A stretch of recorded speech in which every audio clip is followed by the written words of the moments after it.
Hello friends, मैं हूँ कुंती और आपका स्वागत है आपकी ही चैनल इंडियन लाइफ स्टाइल में। आज संडे है और ये मेरा वीकली क्लीन करने का आज डे है। मैं हर संडे को अपना एक्सरसाइज वगैरह स्किप कर देती हूँ और उसके बदले में इसमें पूरे घर को क्लीन करती हूँ।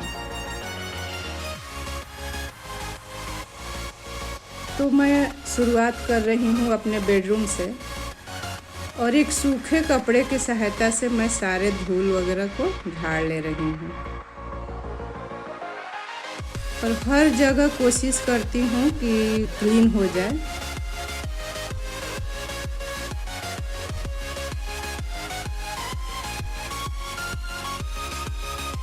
और धूल तो पड़ ही जाते हैं चाहे आप कितने भी क्लीन कीजिए।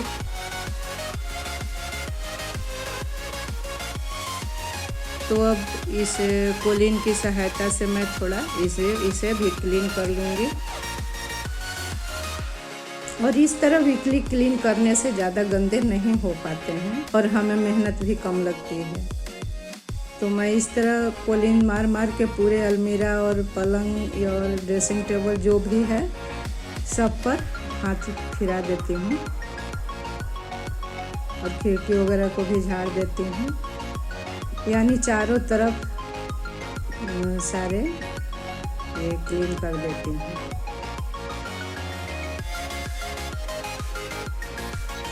और इसमें ज़्यादा समय नहीं लगता है, मुश्किल से 15-20 मिनट लगता है और इतने में हमारा घर बिल्कुल क्लीन हो जाता है। अब मैं ड्रेसिंग टेबल का सामान हटाकर ऊपर वाला और इसे भी मैं एक टिश्यू पेपर से कोलिन मार के पोंछ दूँगी। ये पहले मैं पेपर से ही पोंछ देती थी, लेकिन पेपर तो अब हम लोग लॉकडाउन में बंद ही कर दिए हैं, तो घर में तो है नहीं, तो टिश्यू पेपर से इसको क्लीन कर देते हैं और सारे सामानों को फिर से यथास्थान रख दी।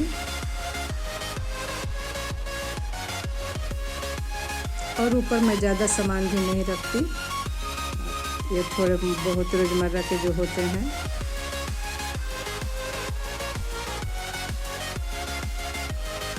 और दरवाजे को भी लगे हाथ पोंछ दी। जितना हम संभव है उस सब पर हाथ फिरा देती हूँ ताकि सारे धूल साफ हो जाए। और मेरे ये हो चुके करीब। अब मैं बेडशीट को भी आज हटा दूँगी, इसीलिए मैं पहले नहीं हटाई थी ताकि धूल वगैरह इसी पर पड़े। और इस मैट्रेस को अब झाड़कर इस पर दूसरा चादर बिछा दूंगी। और ये जो चादर है इसको मैं आप सभी के साथ शेयर करना चाहती हूँ। ये बहुत ही अच्छे हैं, मैंने अमेज़न से फर्स्ट बार मंगवाया है। ये अहमदाबादी कॉटन है और इसकी लंबाई चौड़ाई बहुत अच्छी है। ये किंग साइज तो है लेकिन बहुत बड़ा है और इसका फैब्रिक भी बहुत अच्छा है, हमें बहुत पसंद आया। मैं तो डरती थी कि कहीं पता नहीं कैसा देता होगा, लेकिन 3-4 बेडशीट मंगवाई और 3-4 काफ़ी अच्छे निकले। और लगे हाथ में फैन को भी थोड़ा संभाल दी कपड़ा। और ये मेरा पूरे रूम तक करीब करीब हो गया। अब मैं ये पिल्लो कवर चढ़ाकर इसको, मेरा ये काम हो गया, रूम क्लीन हो गया पूरी तरह। अब झाड़ू पोछा लग जाएगा, उसके बाद ये एकदम साफ़ सुथरे हो जाएंगे। और अब मैं आ गई हूँ हॉल में, और हॉल में भी उसी तरह ये जाले साफ़ कर दूँगी। जाले तो नहीं होते हैं क्योंकि उतनी साफ़ करती हूँ तो हो भी नहीं पाते, लेकिन कहीं कहीं अगर हो तो भी निकल जाए। और इस पर भी उसी कोलिन के सहायता से मैं इस सब को क्लीन कर दूँगी यहाँ भी। और अपने रूटीन में ये मेरे ख्याल से अगर शामिल कर लिया जाए तो हमें कभी बहुत ज़्यादा मेहनत करने की ज़रूरत नहीं पड़ती है। और घर साफ सुथरा भी रहता है।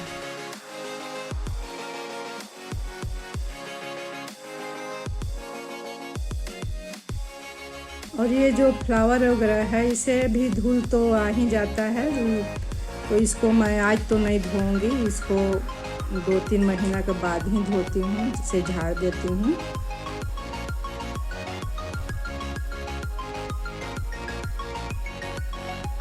और अब ये टीवी भी साफ कर दूँगी, यानी कोना कोना जो भी पहुँच के अंदर है उसे सब मैं साफ कर दूँ। अब मैं ये ड्यूरेक्स का फोर्स का easy clean plus vacuum cleaner है, ये बहुत ही अच्छा है और ये करीब 10-12 साल से मेरा साथ दे रहा है। इससे मैं अपने सोफ़ा का कवर या कारपेट जो भी है बहुत इजी तरीके से ये साफ़ हो जाते हैं इससे, और ये हमें बहुत पसंद है। तो पहले मैं सोफ़े को झाड़ दी, यहाँ पे कुशन हटा चुकी हूँ और इसको सारे झाड़ कर बिछा दूँगी। और इसको मैं आज धोऊंगी नहीं, क्योंकि 2-3 दिन पहले ही धो चुकी थी और अभी बारिश का मौसम है तो सूखता भी नहीं है, तो साफ ही है, तो मैं सिर्फ इसको झाड़ कर फिर से दोबारा बिछा दे रही हूँ और ये साफ ही है।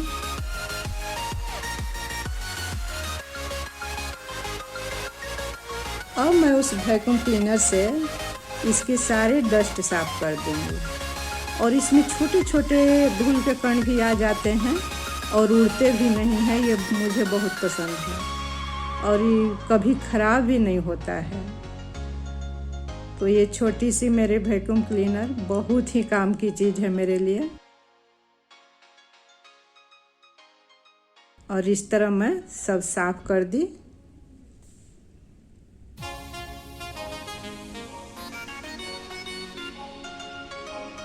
और जिधर धूल लग रहा है कि है उसको भी मैं साफ़ कर दी। अब ये बड़े वाले उसी में ये सब है, एक ही साथ है, इसका बड़ा वाला से मैं कारपेट साफ कर रही हूँ। और ये बहुत ही इजी तरीके से देखे इतना अच्छा स्मूथ चलता है, और ये मेरे सारे कारपेट से सारे गंदगी को अपने अंदर सोख लेगा और एकदम ये नीट क्लीन हो गया। और देखिए थोड़ी सी मेहनत में मेरा ये हॉल एकदम चकाचक हो गया। अब आई हूँ मैं अपनी बेसिन धोने, और ये जो ग्लव्स है ये भी मैं अमेज़न से मंगवाई हूँ, ये बहुत ही पसंद आया हमें। और ये हाथों में पहन लेने से एसिड वगैरह ये सब लगने का डर नहीं रहता है। और इस तरह मैं घर के सारे बेसिन को धो ले रही हूँ। और देखिए कितने अच्छे तरीके से साफ हो गए हैं।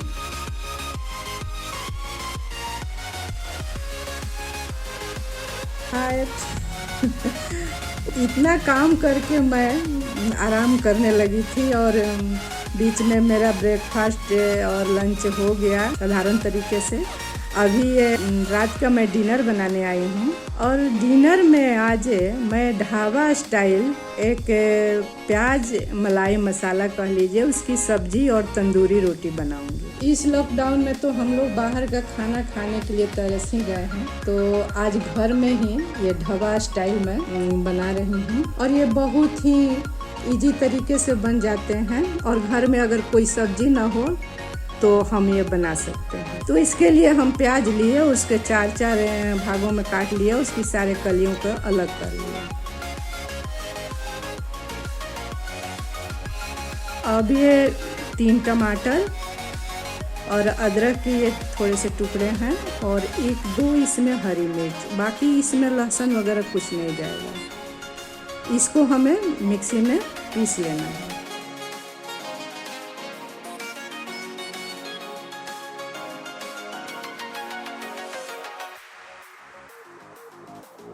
अब मैं आ गई हूँ चूल्हे के पास, और ये कढ़ाई चढ़ा दी।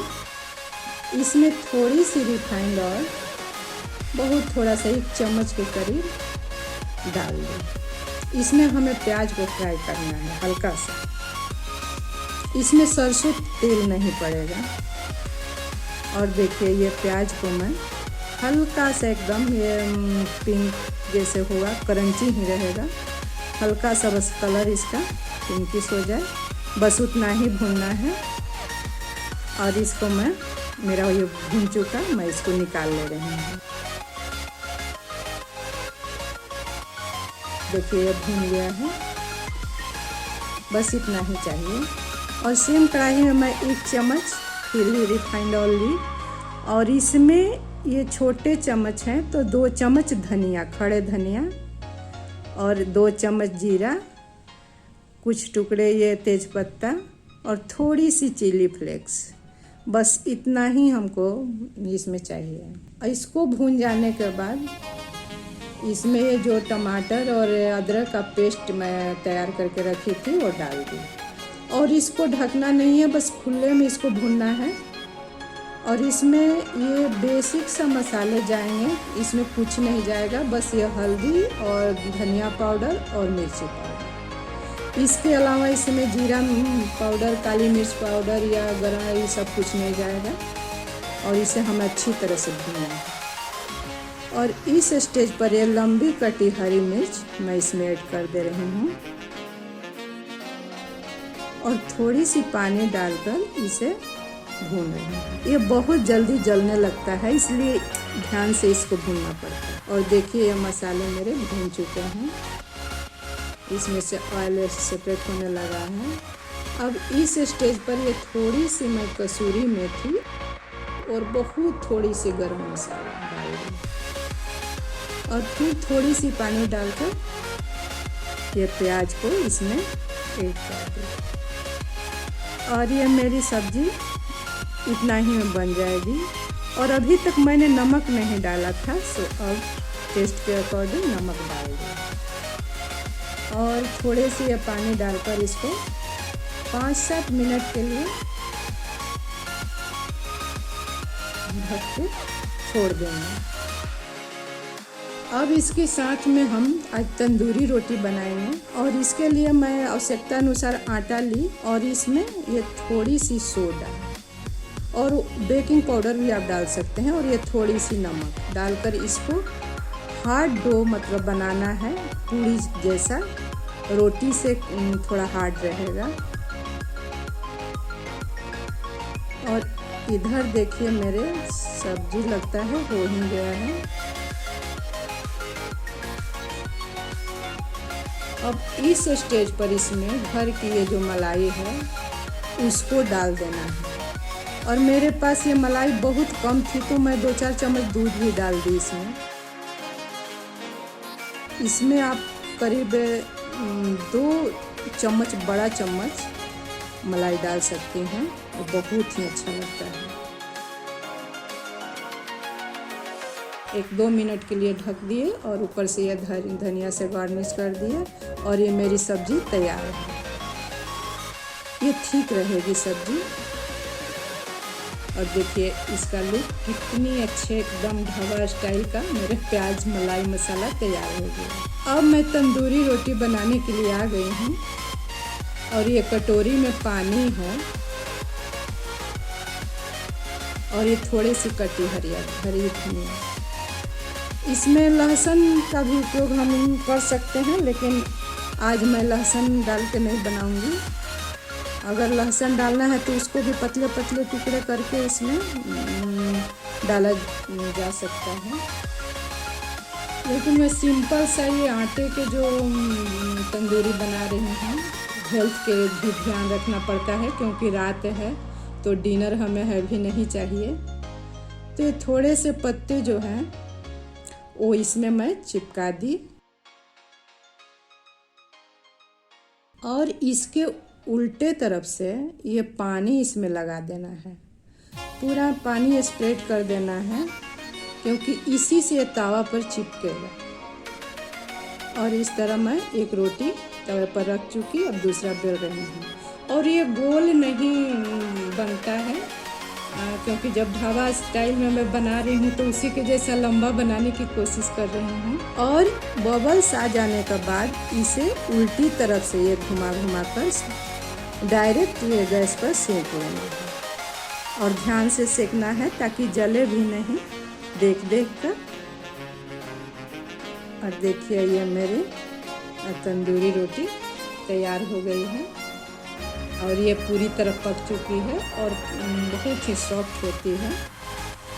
मैदा के तो हार्ड होता है, ये आटे से बनाने से बहुत सॉफ्ट होता है और बहुत टेस्टी भी लगता है।